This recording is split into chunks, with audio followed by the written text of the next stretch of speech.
धनवान होने के बावजूद भी वह बहुत ही सरल हृदय के व्यक्ति थे। हर समय मन हरि भक्त में रमा रहता। धन वैभव का तनिक भी अहंकार नहीं था। एक दिन उनकी दुकान पर उनका एक पुराना मित्र अपनी पत्नी के संग आया।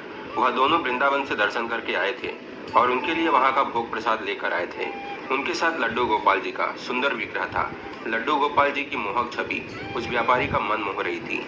उस समय व्यापारी का कारीगर एक सुंदर सोने का हार लेकर वहां पहुंचा। उन्होंने वह हार लड्डू गोपाल के गले में धारण करवा दिया और कहने लगे कि लड्डू गोपाल जी के विग्रह पर इस हार की शोभा देखो कैसे बढ़ गई है। दोनों दंपत्ति उनको वृंदावन धाम की बातें बताने लगे और बातों बातों में अपनी टैक्सी में बैठकर वहां से चले गए और लड्डू गोपाल के गले का हार उनके साथ ही चला गया। जब वह दोनों दंपत्ति गलती से लड्डू गोपाल को टैक्सी में ही भूल गए। टैक्सी वाले ने जब लड्डू गोपाल को टैक्सी में देखा तब तक वह अपने शहर पहुंच चुका था। लड्डू गोपाल की मोहक रूप उसे अपनी ओर आकर्षित करने लगी। वह टैक्सी वाला भी सोचने लगा कि यह लड्डू गोपाल किसके हैं। मैं तो उस सवारी का पता भी नहीं जानता जो आखिरी बार मेरी टैक्सी में बैठे थे। उसे समझ नहीं आ रहा था कि वह इस लड्डू गोपाल का क्या करे। उसने बड़ी श्रद्धा से लड्डू गोपाल को गोद से उठाया और घर के अंदर पहुंचकर अपनी पत्नी को सौंप दिया।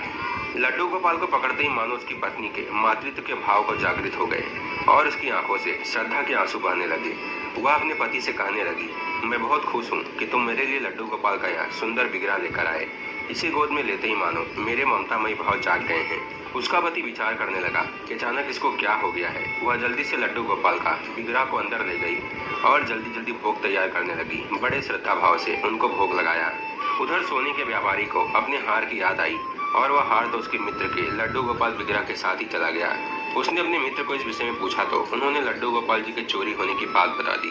वह कहने लगे कि अपने लड्डू गोपाल जी के चोरी होने के कारण हम दोनों स्वयं बहुत परेशान हैं। अब वह व्यापारी तो सरल स्वभाव था, इसलिए हार न मिलने का दुख तो हुआ, लेकिन संतोष कर लिया कि वह हार लड्डू गोपाल जी ने पहना है। अगर मेरा हृदय सच्चा है तो वह हार ठाकुर जी के गले में धारण रहे। उधर टैक्सी ड्राइवर की पत्नी पुत्र की भांति लड्डू गोपाल के विग्रह की पूजा करती और उनके घर पर एक सुंदर बेटी ने जन्म लिया। दोनों का यही मानना था कि लड्डू गोपाल के कारण ही हमें संतान प्राप्ति हुई है।